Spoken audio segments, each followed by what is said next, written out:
السلام عليكم ورحمة الله وبركاته.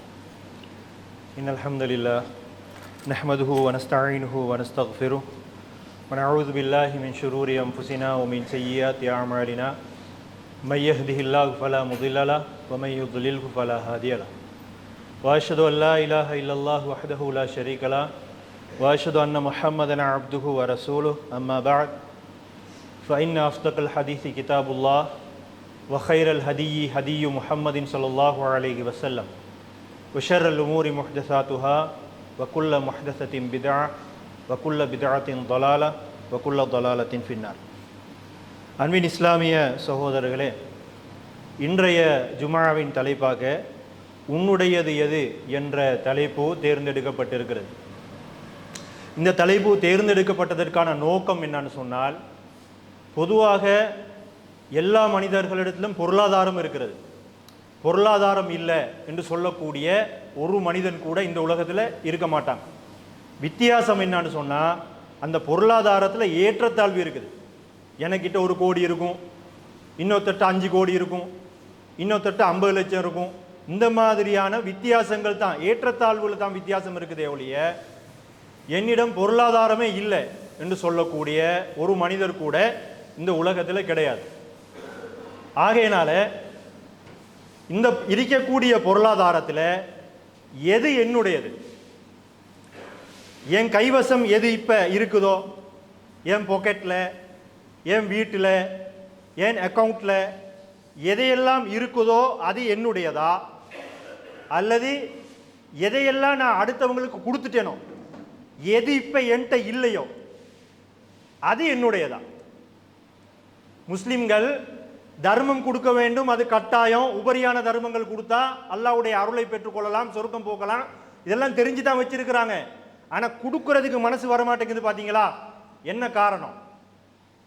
அவங்க என்ன நினைக்கிறாங்கண்டா, ரொம்ப கஷ்டப்பட்டு சேர்த்த இந்த பொருளாதாரம், இந்த காசு பணம், இதை நான் தக்க வச்சு கொண்டா இது என்னுடையது, இது அடுத்தவங்களுக்கு கொடுத்துட்டேன்னு சொன்னா குறைஞ்சிருது, அப்ப அது ஏண்ட இல்லை. இப்படி தான் மனுஷன் நினைக்கிறான். இதனால தான் கொடுக்கறதுக்கு மனசு வருது இல்லை. ஆனால் மார்க்கம் என்ன செய்யுது? இதுக்கு தலைக்கீழ சொல்லுது. எது ஒன்றை வச்சிருக்கிறியோ அது ஓண்ட இல்லை, எதை நீ அடுத்தவங்களுக்கு கொடுத்துட்டியோ அதுதான் உன்னுடையதுன்னு மார்க்கம் சொல்லுது. அப்ப இந்த பாடத்தை நம்ம தெரிஞ்சுக்கிறோன்னு உண்டு. தெரிஞ்சு மட்டும் போதாது. எல்லா முஸ்லீம்களும் மார்க்க சட்டங்களை தெரிஞ்சு தான் வச்சிருக்கிறாங்க, நம்பி நடைமுறைப்படுத்தணும். அதுல தான் கோளாறு இருக்குது. தொழணும், தொழுவது கட்டாயம், ஒவ்வொரு முஸ்லீமுக்கு தெரியுமா இல்லையா? ஆனா தொழாதவங்க எவ்வளவு பேர் இருக்கிறாங்க. தெரிஞ்சு மட்டும் போதாது, அதை நம்பணும், நம்பி என்ன செய்யணும்? செயல்படுத்தணும். அதுல தான் வெற்றி இருக்குது. அந்த அடிப்படையில மார்க்கம் இந்த பொருளாதாரத்தை என்ன மாதிரி கையாள சொல்லுது, இந்த பொருளாதாரம் எந்த மாதிரி மறுமையில வெற்றிக்கு வழிவகுக்கிற மாதிரி, நாளைக்கு நரகத்தில் கொண்டு போய் தள்ளுவதற்கு முன்னாடியே மஹ்ஷர் மைதானத்தில் அல்லாஹ் கேள்வி கேட்க. பார்த்தீங்களா, கேள்வி கேட்கும் போதே ஒரு சாரார் தண்டிக்கப்படுவாங்க. நாங்க நினைக்கிறோம் நரக தண்டனை நரக தண்டனை. நரக தண்டனைக்கு முன்னாடி மஹ்ஷர் தண்டனை இருக்குது. அல்லாஹ் இங்கால ஒரு பக்கம் கேள்வி கேட்க இருக்கும் பொழுது ஒரு சாராரை தண்டிப்பான். அதுல இங்க கஞ்சத்தனம் காட்டினாங்க பார்த்தீங்களா, அவங்கள அடங்குவாங்க. ஆகினால உன்னுடையது எது என்ற தலைப்புல இருக்கக்கூடிய அந்த படிப்பினைகளை தான் நாங்கள் பெற போறோம். முதலாவதா அல்லாஹ் சொல்லக்கூடிய ஒரு புத்திமதியை சொல்லி அல்லாஹ் தஆலா சொல்றான், யா அய்யுஹல்லதீன ஆமனூ, மூமின்களே, இத்தகுல்லாஹ், நீங்கள் அல்லாஹ்வை அஞ்சிக் கொள்ளுங்கள், வல் தன்துர் நஃப்சும் மா கத்தமத் லிகத், ஒரு ஆன்மா நாளை மறுமைக்காக எதை முற்படுத்தி இருக்கிறது என்று சிந்தித்து பார்க்கட்டும். இப்ப நான் இருக்கிறேன், என்னுடைய பருவ வயது 15 வயசுல இருந்து எனக்கு 40 வயசுன்னு சொன்னா, இத்தனை வருட காலங்கள்ல என்னுடைய மறுமை வாழ்க்கைக்காக நான் எதை சேர்த்து வச்சிருக்கிறேன்? எனக்கு சிந்திக்க சொல்லுது மார்க்கம். ஒவ்வொருத்தருக்கும் சிந்திக்க சொல்லுது. 50 வயசு 60 வயசு சகோதரர்கள் எல்லாம் இருக்கிறீங்க. பருவ வயதுல இருந்து இதுவரைக்கும் ஏன் மறுமை வாழ்க்கைக்காக நான் எதை சேர்த்து வச்சிருக்கிறேன்? நான் சேர்த்து வைத்திருக்கக்கூடிய அவைகள் எல்லாம் நாளையில மறுமையில வெற்றி பெறுவதற்கு போதுமானதாக, அல்லாஹ்வுடைய அருளை அடைந்து கொள்வதற்கு போதுமானதாக இருக்குதா, அல்லது நான் சேர்த்து கொண்டவைகள் எல்லாம் நாளையில என்னைய மறுமையில நரகத்தில் கொண்டு போய் தள்ளுமா? அல்லாஹ் யோசிக்க சொல்றான். எத்தனையோ ரமலான்களை கடந்திருப்போம். இந்த ரமலான்ல பாதி முடிஞ்சிருச்சு. எத்தனை பேர் யோசிச்சோம்? யோசிக்க கூடியவர்களாக இருந்தா குறிப்பாக ரமலான் மாசத்துல தான தர்மங்கள் செய்யறது, அதே மாதிரி தௌபா கேட்கறது. இந்த 15 16 நோன்பு வந்துருச்சே, எத்தனை பேர் தௌபா கேட்டோம்? போன ரமலான்ல இருந்து இந்த ரமலானுக்குள்ள எவ்வளவு தவறுகளை செஞ்சிருப்போம்? எத்தனை பேர் தௌபா கேட்டோம்? இதை யோசிக்கிறவன் தௌபா கேட்பான். போன ரமலான்ல இருந்து இந்த ஒரு வருஷத்துக்குள்ள நான் இந்த மாதிரியான பாவங்கள் பிழைகள் எல்லாம் செஞ்சிருக்கிறேன், அல்லாஹ் நாளைக்கு கேட்பான். அவன் மன்னிக்கலன்னு சொன்ன என் நிலைமை என்ன? இப்படி யோசிக்க கூடியவன் என்ன செய்வான்? ஓடோடி போய் தௌபா கேட்பான். தௌபா கேட்க இல்லைண்டா எங்களுக்கு இந்த சிந்தனை இல்லைன்னு அர்த்தம். அதனால அல்லாஹ் பொதுவா சொல்றான், நாளை மறுமைக்காக வேண்டி நீ எதை முற்படுத்தி இருக்கிறாய் என்பதை நீ சிந்தித்து பார் அப்படின்னு சொல்லி. அதே மாதிரி நபிகள் நாயகம் சொல்லக்கூடிய ஒரு செய்தி என்னண்டா, நாளை மறுமையில் அல்லாஹ் தஆலா ஒரு மனிதனை விசாரிப்பான். விசாரிக்கும் பொழுது அல்லாவுக்கும் அவனுக்கும் இடையில எந்த ஒரு திரையும் இருக்காது, ஃபேஸ் டு ஃபேஸ். அவன் அல்லாவை பார்ப்பான், அல்லாஹ் அவனை பார்ப்பான். விசாரணை என்பது பலவிதமாக நடக்கும். சிலரை அல்லாஹ் பார்க்கவும் மாட்டான், அவர்களுக்கும் அல்லாஹ் பார்க்க முடியாது, திரையை போட்டுருவான். சிலருக்கு திரையை அகற்றிடுவான், சிலருக்கு திரை உள்ளுக்கு எடுப்பான். அவனுடைய திரை உள்ளுக்கு எடுத்து ரகசியமாக பேசுவான். கேள்வி கணக்கு அப்படி நடக்கும் அப்படிங்கிறாங்க ரசூலுல்லாஹ். அப்ப நபிகள் நாயகம் சொல்றாங்க, ஒருவனை அல்லாஹ் விசாரிப்பான், இவன் அல்லாவை பார்ப்பான், அல்லாஹ் இவனை பார்ப்பான். அப்படி பார்க்கும் பொழுது எந்த ஒரு மொழிபெயர்ப்பார்களும் அவர்களுக்கு மத்தியில் இருக்க மாட்டான். அல்லாஹ் என்ன சொல்றான்னு அவனுக்கு விளங்காம, அல்லது அவன் என்ன சொல்றான்னு அல்லாஹ்க்கு விளங்காம ஒரு மொழிபெயர்ப்பாளன் அங்கனைக்கு இருக்க மாட்டான். இப்படிதான் கேள்வி கணக்கு நடக்கும். அல்லாஹ் தஆலா என்ன கேட்பானா, அலம் ஊத்திக்க மாலன், உனக்கு நான் பொருளாதாரத்தை தரலையா? அப்ப யாரை விசாரிக்கிறான்? செல்வந்தனை விசாரிக்கிறான். காசு பணத்தை எவனுக்கு அள்ளி கொடுத்தானோ அல்லாஹ் அவனை விசாரிக்கிறான். அலம் ஊத்திக்க மாலன், உனக்கு பொருளாதாரத்தை நான் தரலையா அப்படின்னு சொல்லி கேட்டோன்னே, ஆம் யா அல்லாஹ் நீ எனக்கு தந்த அப்படின்னுவான். அதே மாதிரி அலம் உர்சில இலைக்க ரசூலன், ஒரு தூதரை நான் உனக்கு அனுப்பலையா? இது ரெண்டையும் அல்லாஹ் தஆலா ஏன் கேட்கிறான்டா, பொருளாதாரத்தையும் தந்து அந்த பொருளாதாரத்தை நீ எப்படி கையாளணும் என்ற வழிகாட்டுதலையும் என்னுடைய தூதர் அனுப்பி நான் உனக்கு தரலையா? ரெண்டையும் தந்துட்டேன் தானே அப்படின்னு அவன் ஆம்பான். அப்ப இதை சொல்லுவான். சொல்லிட்டு அவன் அவனுடைய வலது பக்கம் திரும்பி பார்ப்பான். நபிகள் நாயகம் சொல்றாங்க, ஃபயந்துரு அன் யமீனிகி ஃபலா யரா இல்லன்னார, அவனுடைய வலது பக்கம் பார்ப்பான், நரகம் தான் அவனுடைய கண்ணுக்கு தெரியும். சும்மா எந்துரு அன் ஷிமாலிகி, பிறகு திரும்பி இடது பக்கம் பார்ப்பான், ஃபலா யரா இல்லன்னார, நரகத்தை தவிர வேறு எதையும் அவன் கண்டுகொள்ள மாட்டான். கடைசியா நபிகள் நாயகம் ஒரு புத்திமதி சொல்றாங்க, ஃபல் யத்தகியன்ன அஹதுகும் உன்னார வலவ் பிஷிக்கி தம்ரத்தின், ஒரு பேரீச்சப்பழ துண்டையேனும் தர்மமாக கொடுத்து நீங்க நரகத்தை அஞ்சிக்கிறீங்க. நாளைக்கு நரகம் போறதுக்கு முக்கியமான ஒரு காரணம் இந்த கஞ்சத்தனம். அதைத்தான் ஹதீஸ் வந்து எங்களுக்கு படிப்பினையா சொல்லுது. இங்கிட்டுக்கு பார்த்தா நரகம், அங்கிட்டுக்கு பார்த்தா நரகம்டா நபிகள் நாயகம் இலக்கியமா சொல்றாங்க. எந்த பக்கம் பார்த்தாலும் நரகம். ரசூலுல்லாஹ் எதை சொல்றாங்க? நீ கஞ்சத்தனம் காட்டின இல்ல, உனக்கு நரகம் கன்ஃபார்ம்.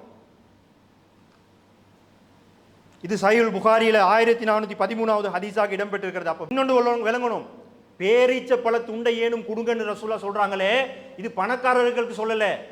இதுக்கு போற பெரிய லட்சாதிபதி கோடீஸ்வரர்கள் எல்லாம் ரசூலுல்லாஹ் ஈச்சப்பழத்தை கொடுத்தா போதும்னு சொல்லிட்டாங்க. ஆகையினால வாங்க நாங்க எல்லாம் ஈச்சப்பழத்தை பெட்டியை வாங்கி வச்சுக்கிட்டு ஈச்சப்பழ துண்டை கொடுப்போம்னு சொல்லி அப்படி வந்துடக்கூடாது. ஈச்சப்பழ துண்டை கொடுங்கன்னு யாருக்கு சொல்றாங்க ரசூலுல்லாஹ்? எவன் ஈச்சப்பழத்தை தான் திங்கிற லெவல்ல வீட்டுல இருக்கிறானோ அவன் வீட்டுல ஈச்சப்பழம் தான் இருக்குது. ஒரு தர்மம் கேட்டு வாரானா பாதியாச்சும் பிச்சு கொடுத்து நரகத்தை பயந்துக்க. வாம்ம சாயில ஃபலா தன்ஹர், கேட்டு வாரவனை விரட்டாதே அப்படின்னு அல்லாஹ் தஆலா குர்ஆன்ல சொல்றான். அப்ப இதெல்லாம் என்னதுக்கு எச்சரிக்கை? நான் மஹ்ஷர்ல, அந்த மஹ்ஷர் மைதானத்துல கேள்வி கணக்கு கேட்கும் பொழுது கஞ்சத்தனம் காட்டியவர்களுக்கு கொடுக்கக்கூடிய தண்டனை வருது குர்ஆன்லயும் ஹதீஸ்லயும். உண்மையிலே நம்ம நரகத்தை அஞ்சக்கூடியவர்களாக இருந்தா, அல்லாஹ்வுடைய தண்டனை அஞ்சக்கூடியவர்களாக இருந்தா, இந்த செகண்ட்ல இருந்து தர்மம் கொடுக்கிறது பெரிய கஷ்டமாவே இருக்கக்கூடாது. முதலாவதா பாருங்க, என்னுடையது எது? இப்பதான் நம்ம தலைக்குள்ள நுழைய போறோம். நபிகள் நாயகம் சஹாபாக்களை பார்த்து கேட்கிறாங்க, உங்களுடைய பொருளாதாரத்துல உங்களுக்கு வாரிசாக கிடைக்குது பாத்தீங்களா, உம்மட்ட இருந்து வாப்பாட்ட இருந்து அனந்தர சொத்தாக கிடைக்குது பாத்தீங்களா, அந்த பொருளாதாரம் உங்களுக்கு மிச்சம் பிடிச்ச பொருளாதாரமா, அல்லது நீங்க கஷ்டப்பட்டு சம்பாதிக்கிறீங்க பாத்தீங்களா, அந்த பொருளாதாரம் உங்களுக்கு ரொம்ப பிடிச்சதா? ரசூலுல்லாஹ் சஹாபாக்களை பார்த்து கேட்குறாங்க, லேசா கிடைக்குது அனந்தர சொத்து, இன்னொரு சொத்து இருக்குது நீங்க கஷ்டப்பட்டு சம்பாதிச்சது, இது ரெண்டுல உங்களுக்கு எது ரொம்ப பிடிக்கும் அப்படின்னு சொல்லி கேட்டோன்னே சஹாபாக்கள் சொல்றாங்க, மா மின்னா அஹதுன் இல்லா மாலுகு அஹப்பு இலைகி, அல்லாஹ்வின் தூதரே எந்த மனிதனாக இருந்தாலும் சரி அவன் கஷ்டப்பட்டு சம்பாதிச்ச சொத்து இருக்குது பாத்தீங்களா, அதுதான் அவனுக்கு பிடிக்கும். ஏண்டா அவன் வேர்வை செஞ்சு நேரம் ஒதுக்கி உடல் உழைப்பு செஞ்சு கஷ்டப்பட்டு சம்பாதிச்ச அந்த சொத்து, அதுதான் ஒவ்வொரு மனுஷனுக்கும் பிடிக்கும் அப்படின்னு சொல்லி சொன்னோன்னே அப்ப நபிகள் நாயகம் சொல்றாங்க, அப்படின்டா உன்னுடைய சொத்து எது என்பதை நீ அறிந்து கொள். சம்பாதிச்சு சேர்த்து வீட்டுல வச்சுக்கிறோம் பாத்தீங்களா, அக்கௌண்ட்ல வச்சுக்கிறோம் பாத்தீங்களா, அது என்னுடைய சொத்தா, எது என்னுடைய சொத்து என்பதை நபிகள் நாயகம் விளங்கப்படுத்துறாங்க. ஃபைன்ன மாலஹூமா கத்தம, அப்படி என்றால் ஒரு மனிதனுடைய சொத்து எது தெரியுமா, அவன் சம்பாதித்தலில் எதையெல்லாம் நல்வழிக்காக வேண்டி முற்படுத்தி விட்டானோ, எதையெல்லாம் நல்வழியில செலவழிச்சிட்டானோ அதுதான் அவனுடைய சொத்து. வமாலு வாரிசி மாஹர, எதையெல்லாம் விட்டுட்டு போறானோ அது அவனுடைய வாரிசுக்குரியதுன்றாங்க ரசூலுல்லாஹ். சிந்திச்சு பாருங்களேன், இப்ப பல லட்சங்கள் பேங்க் அக்கௌண்ட்ல இருக்கக்கூடிய சகோதரர்கள் இன்னைக்கு இருப்பீங்க, பல்லாயிரக்கணக்கான காசு பணம் பேங்க் அக்கௌண்ட்ல இருக்கக்கூடியவர்கள் இருப்பீங்க, பல கோடிகள் கூட இருப்பீங்க.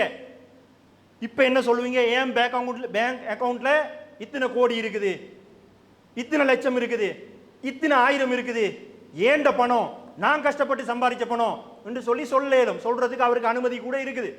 ஆனா சொல்லி கொண்டு இருக்கும் போதே மௌத்தா போயிட்டாருந்தா, என் அக்கௌண்ட்ல 10 லட்சம் இருக்குது ஏண்ட பணம் என்று சொல்லக்கூடே மலக்குல் மௌத் வந்து உயிர் வாங்கிட்டாரு. இப்ப அந்த பணம் யாருடையது? மௌத்தா போனதுக்கு பிறகு அந்த 10 லட்சம் யாருக்கு? கொண்டு போய் கபூர்ல இவர் அடக்கி அந்த 10 லட்சத்தையும் கபூர்ல போட்டா மறுமைக்கு போக போகுதா அந்த பணம்? மறுமையில் அல்லாஹ் எழுப்பும் பொழுது உன்னையோட சேர்த்து இந்த பணத்தையும் அடக்கினாங்க, ஆகையினால் நீ இந்த பணத்தை எடுத்துக்கிட்டு வா, நடக்குமா அது? ரசூல்லா என்ன சொல்றாங்க, எதை வந்து பிறருக்கு நீ கொடுத்துட்டியோ உன் கையில இல்லையோ அதுதான் உன்னுடையது, எதை தடுத்து வச்சிருக்கிறியோ எதை ஒவ்வொரு நாள் எண்ணி பார்க்கிறியோ அது உன்னுடையது இல்லைங்கிறாங்க ரசூலுல்லாஹ். இந்த தத்துவத்தை விளங்காத ஒரு மனிதராவது இருப்போமா? நான் விளங்காமையா இருக்கிறேன், நீங்கெல்லாம் விளங்காமையா இருக்கிறீங்க. விளங்கித்தான் இருக்கிறான், ஆனா எல்லாம் ஷைத்தானுக்கு ஃப்ரெண்ட் ஆயிட்டோம். அல்லாஹ்வுடைய நேசர்களாக இருக்கிறதுக்கு பதிலா ஷைத்தானுடைய ஃப்ரெண்டாக நாங்க ஆகிட்டோம். அதுதான் பிரச்சனை. அவன் என்ன செய்யறான், அஷைத்தானு யஇதுகுமுல் ஃபக்ர, நீ நல்ல விஷயங்களுக்கு நாங்க வந்து கொடுக்கறதுக்கு ஏன் கஷ்டமா இருக்குதுண்டா, ஷைத்தான் வந்து பஞ்சத்தை ஏவுவான், வறுமையை ஏவுவான், கொடுக்கும் போது கொடுத்துறாதே. அல்லது நீங்க என்ன செய்வீங்க, ஒரு தான தர்மம் அல்லது ஏதோ ஒரு நல்ல ஒரு விஷயத்துக்காக கேட்கிறோம், 5000 ரூபா எடுப்பீங்க, இந்த சின்ன விஷயத்துக்கு 5000 ரூபா கொடுக்குறதா, எல்லாம் கொடுக்குறாங்களே ஒரு 50 ரூபா கொடு, வந்து ஊதுவான், 5000 கடைசியில் 50 ரூபால போய் நின்றோம். அல்லது வந்து நீங்க நினைப்பீங்க, நல்லா மௌத்துக்கு பிறகும் கூட எனக்கு நன்மையை வந்து சேர்க்கக்கூடிய ஒரு காரியமாக இருக்கிறது, ஆகையினால ஒரு 10,000 கொடுப்போம், 1 லட்சத்தை கொடுப்போம் அப்படின்னு நீங்க நினைப்பீங்க. அவன் என்ன ஊதுவான் தெரியுமா, இந்த 1 லட்சத்தை கொடுக்க போற, இந்த 1 லட்சத்தை சம்பாதிக்கிறதுக்கு நீ எவ்வளவு நாள் கஷ்டப்பட்ட, எத்தனை நாட்கள் கஷ்டப்பட்ட, திங்காம குடிக்காம, இவ்வளவு கஷ்டப்பட்டுட்டு லேசா தூக்கி கொடுக்க போறியா? இப்படித்தான் கஞ்சத்தனத்தை ஏவுவான் சைத்தான். சிலாக்கள் பெருசா கொடுப்போம்னு நினைப்பாங்க, கடைசியில சின்னதுல வந்து நின்றோம். சின்னதை கொடுப்போம்னு நினைப்பாங்க, கொடுக்காம போயிடுவாங்க கடைசியில. அப்ப நபிகள் நாயகம் என்ன சொல்றாங்க, எதை நீ நல்வழியில செலவழிச்சிட்டியோ, எது உன் கையில இல்லையோ அதுதான் உன்னுடைய பொருளாதாரம், நாளைக்கு மறுமையில அதுதான் வரப்போகுது.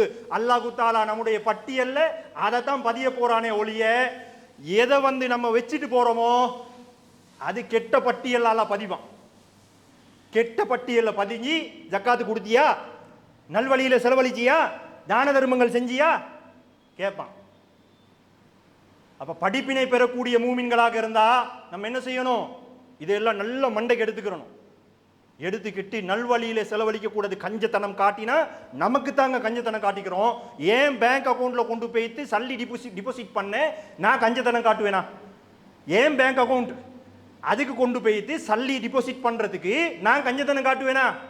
காட்ட மாட்டேன். ஏன் பேங்க் அக்கௌண்ட்டை எவ்வளவு உண்டாலும் டிபாசிட் பண்ணுவேன்.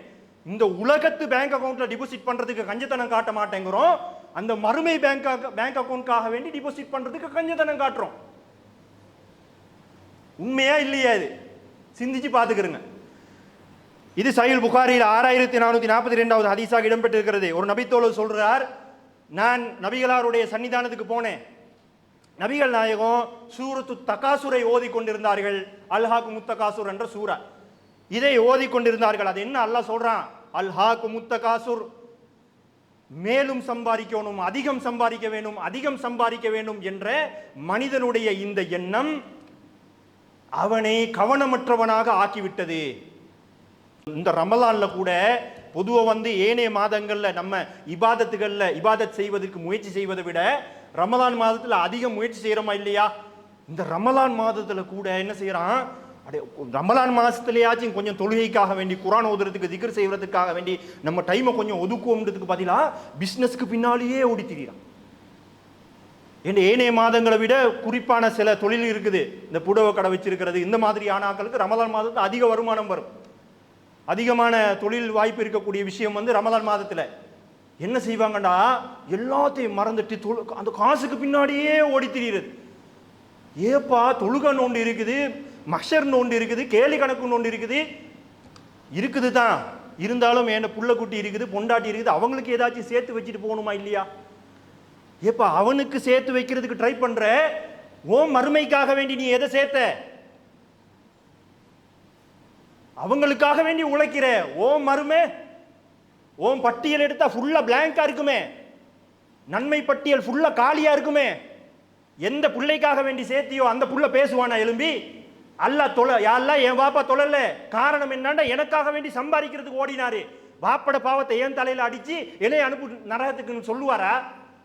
மனைவி பேசுவாங்களா? உம்மா அப்பா பேசுவாங்களா? அப்ப நம்ம விளங்கணும், அது அவங்களுக்குரிய ஹக்கு. அதையும் செய்யறதோட நமக்கும் சேர்த்துக்கிறோம் மறுமைக்காக. அவ நபிகள் நாயகி இதை ஓதிட்டு என்ன சொல்றாங்க தெரியுமா? யகூலு புனு ஆதம மாலி மாலி, மனிதன் என்னுடைய பொருளாதாரம், என்னுடைய சொத்து என்று சொல்கிறான். வஹல்லக யபுன ஆதம், மனிதா உன்னுடைய உண்மையான சொத்து எது தெரியுமா? இல்லாம அக்கல் தஃபாஃப்னைத, எதை நீ உண்டு கழித்து விட்டாயோ அது உன்னுடையதுங்கிறாங்க ரசூலுல்லாஹ்.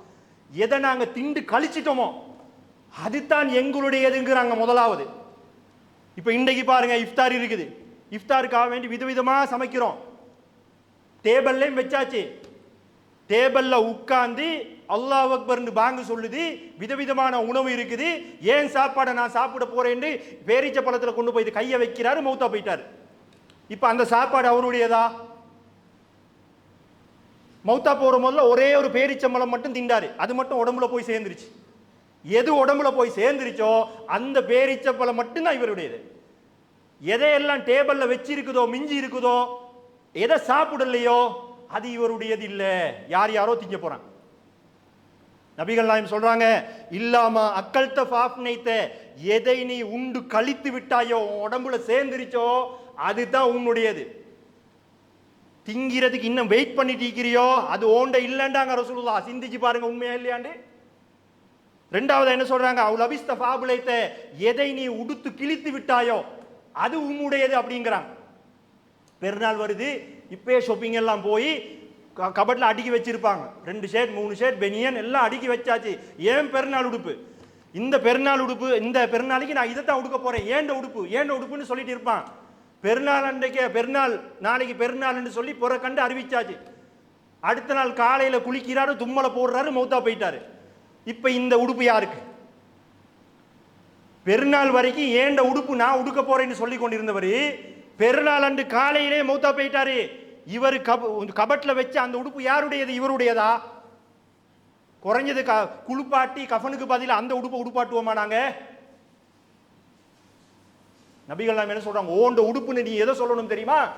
எதே அந்த உடுப்பை உடுத்து இதுக்கு மேல இது பைக் துடைக்கத்தான் லாய்க்கு, இதுக்கு மேல கால் துடைக்கத்தான் லாய்க்கு, இப்படின்னு நீ ஒதுக்குறாய் பாத்தியா, அதுதான் உன்னுடையதுங்கிறாங்க ரசூலுல்லாஹ். ஏண்டா அதனுடைய முழு பிரதிபலனையும் முழு பயனையும் நம்ம அடைஞ்சிட்டோம்.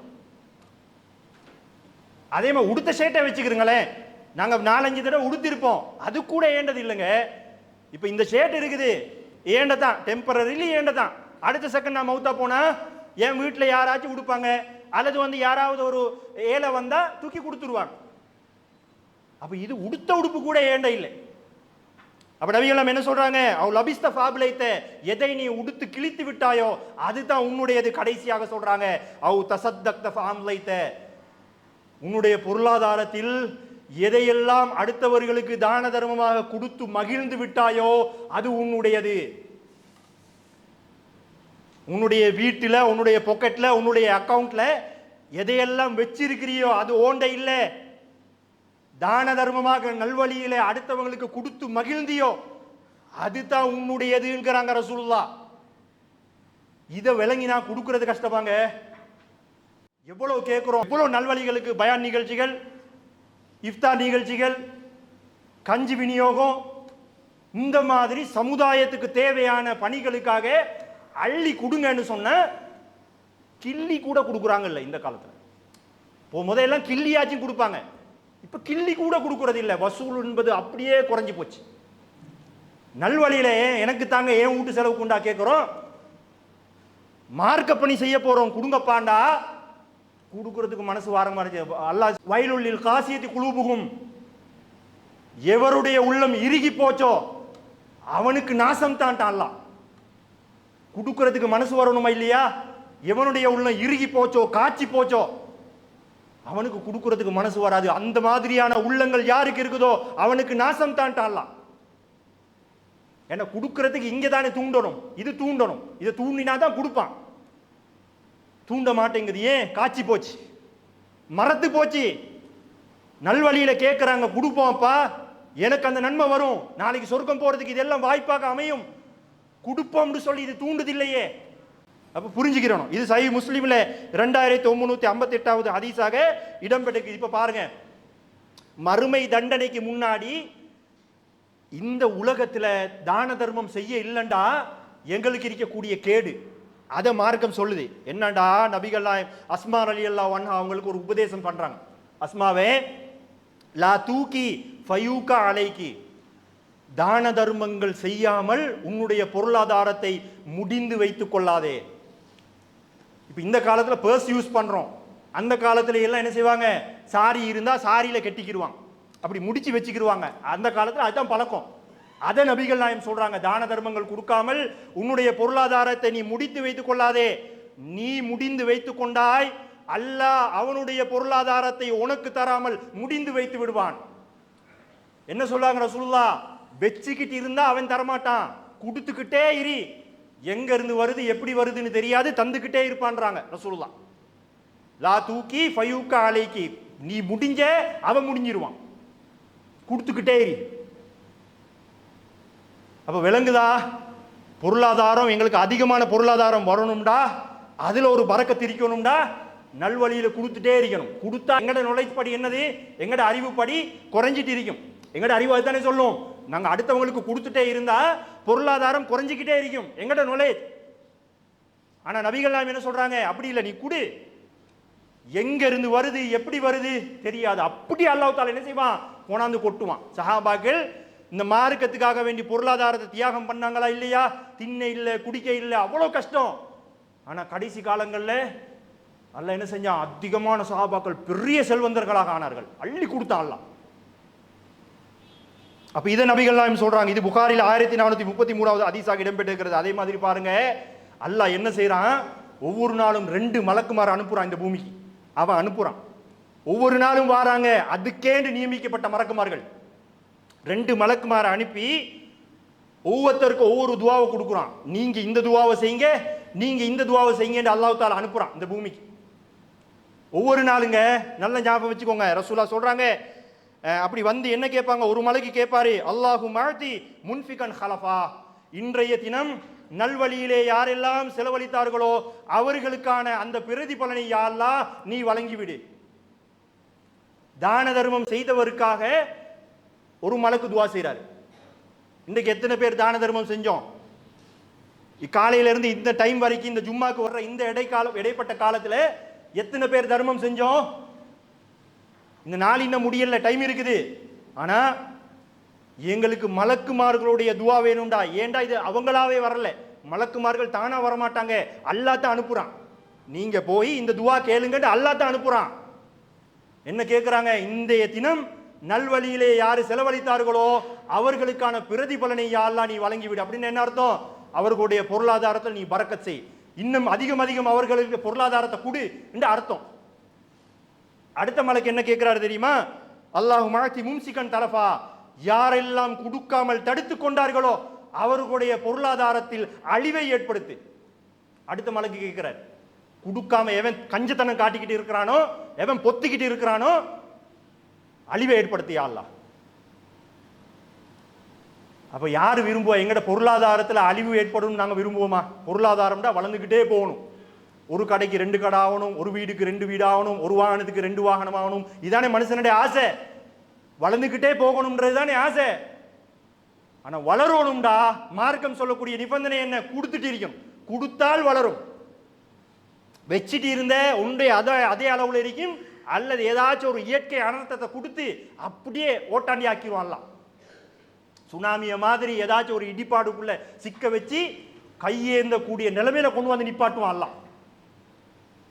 அப்ப ஆனா இதை விளங்குறோம். சஹீஹ் புகாரில் 1442வது ஹதீஸாக இடம்பெற்றிருக்கிறது. ஹதீஸுல் குத்ஸில கூட அல்லாஹு தஆலா வாக்களிக்கிறான். ஒரு ஹதீஸுல் குத்ஸில அல்லாஹு தஆலா வாக்களிக்கிறான், அன்ஃபிக் யப்ன ஆதம், மனிதா நல்வழியிலே நீ செலவழித்துக் கொண்டே இரு, உன்ஃபிக் அலைக்க, உன்னுடைய பொருளாதாரத்துக்கு நாம் பொறுப்புன்ட்டான்லாம். கஷ்டப்பட்டு சம்பாதிச்சோமே, கொடுக்குறோமே, குறைதே, இப்படி யோசிக்காதே. நீ பேசாம கொடுத்துக்கிட்டே இரு, உன்னுடைய பொருளாதாரத்துக்கு நான் பொறுப்பு. திங்கிறதுக்கு தானே யோசிக்கிற, நான் சாப்பாடு தருவேன். உடுக்கத்தானே யோசிக்கிற, நான் உடுப்பு தருவேன் உனக்கு. அல்லாஹ்வுடைய வாக்கு இது. அப்ப நம்ம என்ன செய்யணும்? இதை உறுதியாக நம்புபவர்களாக இருந்தா கொடுக்கிறது கஷ்டமா இருக்காது. இது சஹீஹ் புகாரில 5352வது ஹதீஸாக இடம்பெற்றிருக்கிறது. இப்ப பாருங்க, இது இந்த உலகத்துல நம்ம கஞ்சத்தனம் காட்டுவதின் ஊடாக இந்த உலகத்துல நமக்கு இருக்கக்கூடிய கேடு. இப்ப மஹ்ஷர் தண்டனை பாருங்க. மஹ்ஷர்ல அல்லாஹ் தஆலா கேள்வி கேட்கும் பொழுது இன்னொரு பக்கம் தண்டிக்கப்படுறாங்க. அது நிறைய இடங்கள்ல பலவிதமான ஹதீஸ் வருது. இந்த பிழைக்காக வேண்டி இப்படி தண்டிக்கப்படுவாங்க, இந்த தவறுக்காக இப்படி தண்டிக்கப்படுவாங்க அப்படின்னு சொல்லி நிறைய ஹதீஸ் வருது. அதுல இந்த கஞ்சத்தனம் காட்டுறான் பாத்தீங்களா, அவனுக்கு அல்லாஹ் இப்படி தண்டிக்கிறான்னு பாருங்க. நபிகள் நாயகம் சொல்றாங்க, யாருக்கு அல்லாஹ் தஆலா அவனுடைய பொருளாதாரத்தை வழங்கி இருக்கிறானோ அதிலே அவன் கஞ்சத்தனம் காட்டினால், எதுல அவன் கஞ்சத்தனம் காட்டினானோ அதை அல்லாஹ் தஆலா கொடிய விஷம் கொண்ட பாம்பாக மாத்துறான். எந்த பொருளாதாரத்தில் நாங்க கஞ்சத்தனம் காட்டுறோமோ அதை அல்லாஹ் கொடிய விஷம் கொண்ட பாம்பாக மாத்துறான். அதுக்கு கொடிய விஷம் கொண்ட 2 பல்லு இருக்கும். என்ன செய்யும் தெரியுமா? அவனுடைய கழுத்துல சுத்திக்கிறோம். கழுத்துல சுத்தி அவனுடைய கழுத்தை நெருக்கும். அது மட்டுமல்ல, அவனுடைய தாடையை கவ்விக்கொள்ளும். இந்த இடம் இருக்குதே, அந்த விஷப்பற்களால் அவனுடைய தாடையை கவ்விக்கொள்ளும். கவ்வி கொண்டுட்டு என்ன சொல்லும் தெரியுமா? சும்மைய கூலு அனமாலுக்க, நான் தாண்டா உன்னுடைய பொருளாதாரம், அன கன்சுக்க, நான் தாண்டா உன்னுடைய புதையல் அப்படின்னு அது சொல்லும் என்பதாக நபிகள் நாயகம் சொல்லிட்டு ஒரு குர்ஆன் வசனத்தை ஓதி காட்டுறாங்க. வலா யஹ்ஸபன்னல்லதீன யப்கலூன பிமா ஆதாஹுமுல்லாஹு மின் ஃபضலிஹி ஹுவ கைரல் லஹும். அல்லாஹ் தஆலா தந்த பொருளாதாரத்திலே கஞ்சத்தனம் காட்டுகிறானே அது அவனுக்கு நல்லது என்று அவன் நினைத்து விட வேண்டாம். அல்லாஹ் பொருளாதாரத்தை தாரான், அதுல இவன் கஞ்சத்தனம் காட்டுறான், அது நல்லதுன்னு மட்டும் நீ நினைக்காதே, மாறாக அது உனக்கு கெட்டது. நாளை மறுமையிலே எதிலே அவர்கள் கஞ்சத்தனம் காட்டினார்களோ அதை கொண்டே அவர்களுடைய கழுத்து நெரிக்கப்படும் அல்லாஹ் தஆலா சொல்றான். இந்த குர்ஆன் வசனத்துக்கு தான் நபிகள் நாயகம் விளக்கம் கொடுக்குறாங்க. கழுத்து நெரிக்கப்படும் சொன்னால் கொடிய விஷம் கொண்ட பாம்பாக மாற்றப்பட்டு அந்த பாம்பு கழுத்துல சுத்திக்கிறோம், கழுத்து நெருக்கும். அதே போல அந்த விஷப்பற்கள் அவனுடைய தாடையை கவ்விக்கொண்டு அவனுக்கு ஏளனமாக என்ன சொல்லும்? நான் தாண்டா உன்ட பொருளாதாரம், நான் தாண்டா உன்னுடைய புதையல் என்று சொல்லலாம். அப்ப நம்ம கஞ்சத்தனம் காட்டுறோம் எதுக்கு? அடுத்தவனுக்கு கொடுக்காம நம்ம வச்சுக்கிட்டா நம்மளே அனுபவிக்கலாம்னு சொல்லி தானே நாங்க கஞ்சத்தனம் காட்டுறோம். அல்லாஹ் என்ன செய்யறான்? அதை வச்சே தண்டிக்கிறான். சஹீஹ் புகாரில 1403வது ஹதீஸாக இடம்பெற்றிருக்கிறது. இது எப்ப? மஹ்ஷர் மைதானத்துல நடக்குது, நரகத்துல கிடையாது, விளங்கிக்கணும். மஹ்ஷர் மைதானத்துல நடக்குது. அதே போல அல்லாஹ் தஆலா சொல்றான், வல்லதீன யக்னிதுன ذهب والفضة, யாரெல்லாம் தங்கம் வெள்ளிகளை எல்லாம் சம்பாதிக்கிறார். அந்த காலத்துல தங்கம் வெள்ளி தான் காசு. இப்ப இந்த காலத்துல பேப்பரா இருக்குது. அந்த காலத்துல தங்கம் வெள்ளி அதுதான் நாணயமாக இருந்தது. ஆகையினால் அல்லாஹ் தங்கம் வெள்ளியை தான் சொல்றான், நம்ம பேப்பர் தானே யூஸ் பண்றோம், அதுல கஞ்சத்தனம் காட்டினா பரவாயில்ல அப்படி விளங்கிற கூடாது. தங்கம் வெள்ளின்னா அந்த காலத்தில் அது இருந்த பொதுவாக பொருளாதாரம். அல்லாஹ் தந்திருக்கக்கூடிய பொருளாதாரம் இருக்குதே, அதில் தனக்குரிய ஜக்காத் இருக்குதே, அந்த ஜக்காத்தை யாரு நிறைவேற்றவில்லையோ ஃபபஷிர்ஹும் பிஅதாபின் அலீம், துன்புறுத்தும் வேதனையை கொண்டு அவர்களை எச்சரிப்பீராக. கஞ்சத்தனம் காட்டுறியா, சும்மா வேதனை இல்லை, துன்புறுத்தும் வேதனை, கடுமையான தண்டிப்பேன் சொல்லிட்டு அந்த வேதனை எப்படிப்பட்ட வேதனைன்னு அல்லாஹ் தஆலா சொல்றான். எப்படி தண்டிப்பேன் தெரியுமா? யௌம யுஹ்மா அலைஹா ஃபீ நாரி ஜஹன்னம், எதிலே அவன் கஞ்சத்தனம் காட்டினானோ அது நாளை மறுமையிலே நரக நெருப்பிலே பழுக்க காய்ச்சப்படும். நெருப்புல அல்லாஹ் தஆலா என்ன செய்யறான்? இரும்பாக ஆக்கி அதை பழுக்க காய்ச்சிறான்.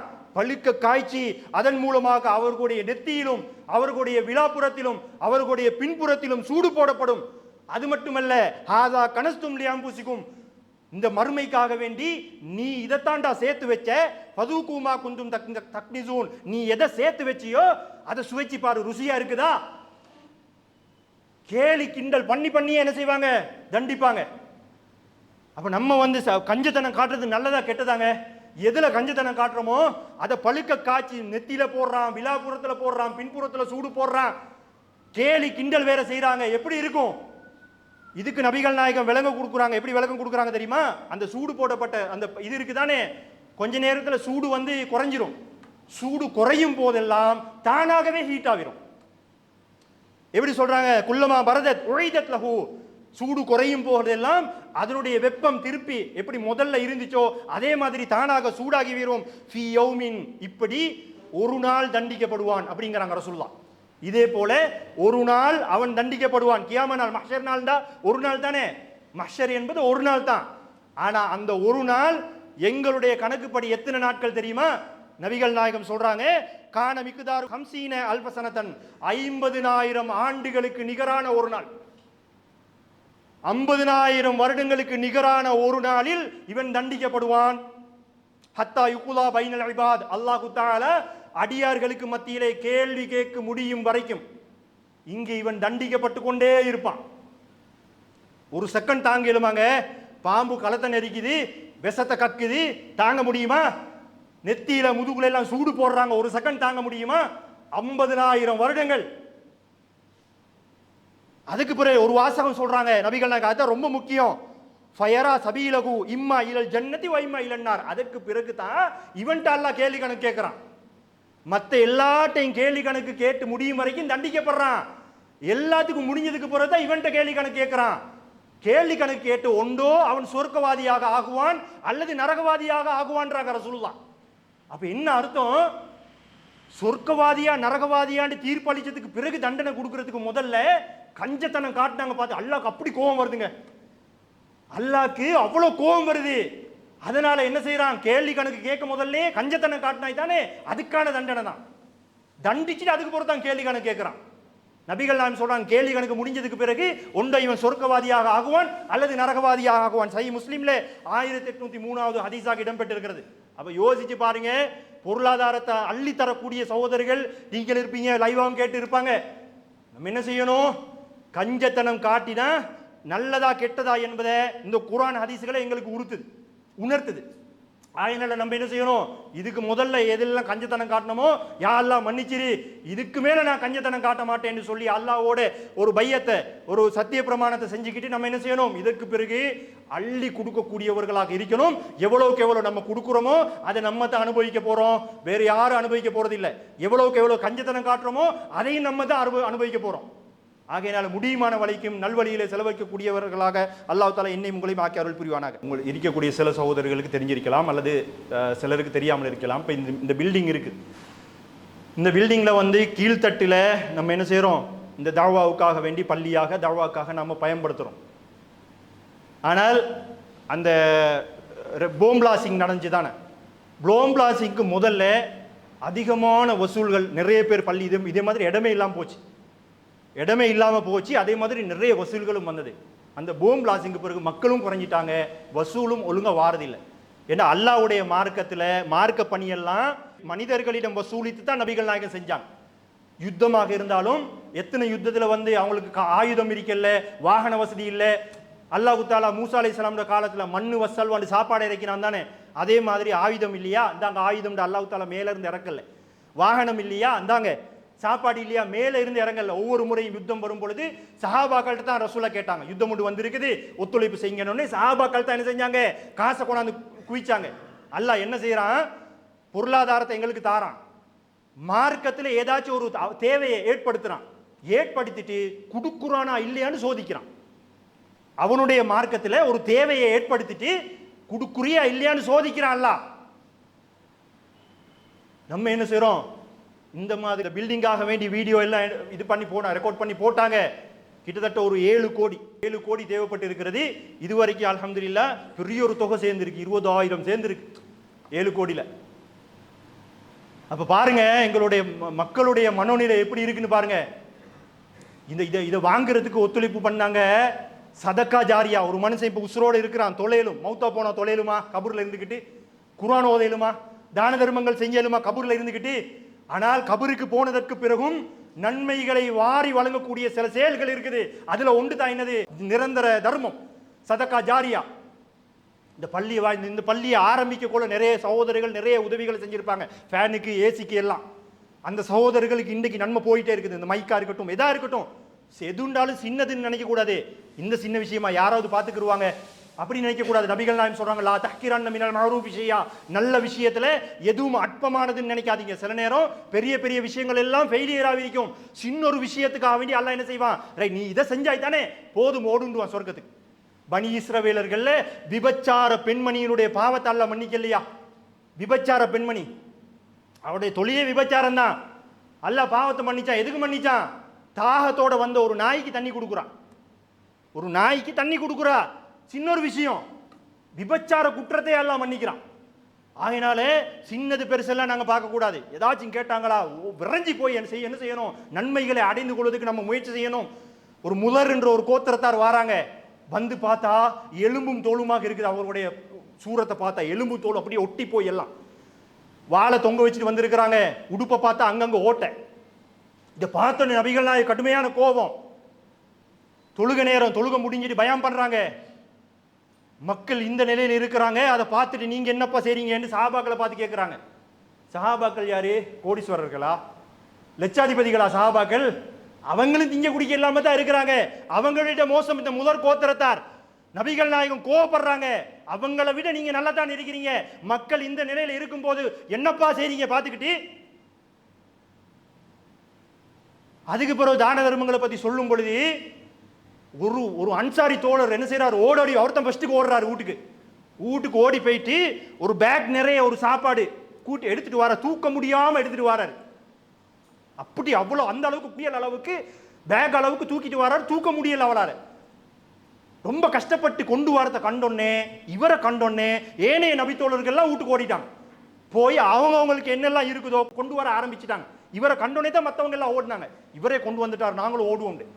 இதை கண்டனை நபிகள் நாயகம் என்ன சொல்றாங்க தெரியுமா, மன் சன்ன பில் இஸ்லாமி ஹசனதன், அதாவது அழகிய சுண்ணாவை யாரு உயிர்ப்பிக்கிறாரோ அவருக்கு அதை பார்த்துட்டு மற்றவங்க செய்வாங்களா இல்லையா, அந்த மற்றவங்க செய்யக்கூடிய நன்மையும் இவருக்கு கிடைக்கும். இப்ப உதாரணத்துக்கு ஒன்று விளங்கப்படுத்துறா இருந்தா, நபிகளாருடைய காலத்தில் நபிகள் நாயகம் நெஞ்சிலே தக்பீர் கட்டினாங்க, விரலா சச்சாங்க. காலப்போக்கில் என்ன ஆகிட்டு இந்த சுண்ணத்து அப்படியே மலிஞ்சிருச்சு. மலிங்கினதுக்கு பிறகு பிற்காலத்தில் என்ன செய்யறாங்க, ஒரு சகோதரர் பார்க்கிறாரு, அடே நபிகள் நாயகம் விரல செஞ்சிருக்கிறாங்களே, நெஞ்சில தக்பீர் கட்டு இருக்கிறாங்களே, ஆகையினால இந்த சுண்ணத்தை நம்ம ஹயாத்தாக்குவோம். ஏற்கனவே இருந்த சுண்ணத்து தான் காலப்போக்கில் அப்படியே மலிஞ்சி போச்சு. இவர் பார்க்கிறாரு, இவர் ஹயாத்தாக்குறாரு. அவரை பார்த்துட்டு சில சகோதரர்கள் கேட்கறாங்க, விரலாட்டுறீங்களே, மார்க்கத்தில் ஆதாரம் இருக்குதா? ஆமாப்பா இங்க பாருங்க ஆதாரம் இருக்குதுன்னு மற்ற சகோதரர்கள் எல்லாம் செய்ய ஆரம்பிச்சுட்டாங்க. அப்படி செய்ய ஆரம்பிக்கும் பொழுது அந்த மற்ற சகோதரர்களுக்கு அல்லாஹ் தஆலா என்ன கூலியை கொடுக்குறானோ அதே கூலியை முதலாக செஞ்சார் பாத்தீங்களா, அவருக்கு கிடைக்கும். அவரை பார்த்துட்டு 10,000 பேர் செஞ்சு அந்த 10,000 பேரோட கூலி இவருக்கு வருது. ஏன்? இவர் தான் ஹயாத்தாக்குறாரு, மௌத்தா போயிருந்த அந்த சுண்ணத்தை ஹயாத்தாக்குறாரு. அப்ப நபிகள் நாயகம் சொல்றாங்க, இவர் ஓடோடி வந்தார், இவரை பார்த்துட்டு தான் மற்ற சஹாபாக்கள் எல்லாம் ஓடினாங்க. அந்த மற்ற சஹாபாக்களுக்கு கிடைக்கிற அவ்வளவு நன்மையும் இவருக்கு கிடைக்கும். அப்ப நம்ம என்ன செய்யணும்டா, 2 விஷயம் இதுல இருக்குது. ஒன்று இதை வாங்குறதுக்கு யாருக்கு பொருளாதார வசதி இருக்குதோ 5 லட்சம் கொடுக்கறதுக்கு வசதி இருந்தா, இது உனக்காக தான் நான் கொடுக்குறேன், இதை சதக்கா ஜாரியாக பொருந்தி கொண்டு என்னுடைய கபருக்கும் என்னுடைய மறுமை வாழ்க்கைக்கும் என்னுடைய நிரந்தர சொர்க்கத்துக்குரிய வாழ்க்கைக்கும் இதை நீ பொருந்திக்கிட்டு நீ என்னைய சொர்க்கவாதியா ஆக்குன்னு சொல்லி அல்லாஹ்வோட பேசிக்கிட்டு நல்லா கொடுங்க, கொடுக்க ஏழும்டா. எவ்வளவு ஏழுமோ அவ்வளோத்த அள்ளி கொடுங்க, அல்லாஹ் தந்துட்டே இருப்பான். அதை ஒன்று செய்யலாம். ரெண்டாவது, அதே சகோதரர்கள் இன்னொன்றையும் செய்யலாம். நீங்க கொடுக்குற மாதிரி பொருளாதாரம் செல்வந்தர்கள் இருப்பாங்க நிறைய பேர், காசு பணம் உள்ள இந்த கொள்கையில இல்லாதவங்களும் இருப்பாங்க வெளியில. உங்களோட நல்ல ஃப்ரெண்ட்லியா பழகுவாங்க. அவங்களோட என்ன செய்யலாம், பேசி இந்த மாதிரி ஒரு பில்டிங் வந்திருக்குது, மார்க்க பணிகள் எல்லாம் செய்யப்படுது, ஆகையினால உங்களுக்கான ஒத்துழைப்பை செய்யுங்கன்னு சொல்லி அந்த சகோதரர் கொள்கையை பார்க்காம அள்ளி கொடுத்தாருன்னு வைங்க, அந்த கூலியை நமக்கு கிடைக்கும். அப்ப நான் வந்து 1 லட்சம் ரூபாய் கொடுத்துருக்கிறேன், இன்னொரு சகோதரரையும் சேர்த்து விட்டுறேன்னு சொன்னா எனக்கு 2 கூலி. என் பணத்தையும் கொடுத்துருக்கிறேன், இன்னொருத்தரும் சேர்த்து விட்டா எனக்கு 2 கூலி கிடைக்கும். அப்படி செய்யலாம். நான் கொடுத்தேன் தானே, மறுக்க நான் வந்து எந்த ஒரு முயற்சியும் செய்ய தேவையில்லை இல்லை. ரெண்டாவது, கொடுக்கறதுக்கு வசதி இல்லாத சகோதரர்கள் இருப்பீங்க தானே, ஒரு 50 ரூபாண்டாலும் கொடுத்துருங்க. சிறு துளி பெருவெள்ளமா இல்லையா, 50 ரூபான்னு பார்க்க வேணாம், சின்ன சின்ன துளிகள் தான் பெரிய வெள்ளமா மாறுது. அள்ளி கொடுக்கணும், அந்த அந்த அளவுக்கு தான் கொடுக்க முடியும்டா. அந்த சகோதரர்கள் அதிகமான முயற்சியில ஈடுபடணும். என்னது, இந்த மாதிரி செல்வந்தர்கள் இருந்தா அவர்களை தேடி போய் இந்த மாதிரியான விஷயங்கள் இருக்குதுன்னு சொல்லி அவர்களை வந்து மார்க் அடிப்படையில் ஆசையை காட்டி அவர்கள் கொடுத்துட்டாங்கன்னு சொன்னா அந்த கூலியும் எங்களுக்கு கிடைச்சிப்போம். அப்ப டபுள் சதக்கா ஜாரியா டபுளா கிடைக்குது எங்களுக்கு. ஆகையினால சகோதரர்களே, பெரிய ஒரு கூலி, இந்த மாசம் கூலியே பெரிய ஒரு தொகை போயிட்டு இருக்குது. சில நேரங்கள் அந்த மாச கூலி இன்னும் வந்து அரியஸ் இருந்துட்டு இருக்குது. ஏன்னா மார்க்க பணிக்கு வந்து மார்க்க பணி செய்யலாம், பொருளாதாரம் வேணுமா இல்லையா? ஆகையினால பெரிய ஒரு முயற்சியில் ஈடுபட்டு இருக்கிறாங்க சகோதரர்கள். நல்லா அள்ளி கொடுங்க. இந்த இங்கே என்னெல்லாம் செய்கிறாங்கன்னு இந்த இதில் வேற போட்டிருக்காங்க பாருங்க. இதை வச்சு இங்கே நாங்கள் இந்த பள்ளியை வச்சு என்னெல்லாம் பண்ணுறோம் என்றதை நிறைய உங்களுக்கு தெரிஞ்சிருக்கும். ஆகையினால் என்ன செய்யுங்க, அள்ளி கொடுங்க.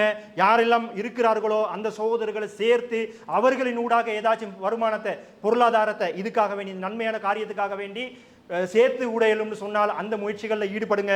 ஆகையினால கஞ்சத்தனம் காட்டுவது எவ்வளவு பெரிய குற்றம், அல்லாஹ்க்கு எவ்வளவு கோபத்தை தரும், அவன் எப்படி தண்டிப்பான் என்ற 3ஐயும் நான் சொல்லிட்டேன். அதனால நம்ம என்ன செய்யணும், இன்றையிலிருந்து திருந்தி இன்ஷா அல்லாஹ் எங்களால் முடிந்த வரைக்கும் நன்மையான காரியங்களில் தொடர்ந்து செலவழித்து இந்த உலகத்திலேயும் அல்லாஹு தாலாவுடைய பொருளாதாரத்தை பெற்று நாளை மறுமையிலே அல்லாஹு தாலாவுடைய அருளை பெற்று சுவர்க்கவாதிகளாக ஆகுவோமாக. வாஹர் தவானா அல்ஹம்துலில்லாஹி ரப்பில் ஆலமீன். அஸ்ஸலாமு அலைக்கும் வரஹ்மத்துல்லாஹி வபரகாத்துஹு.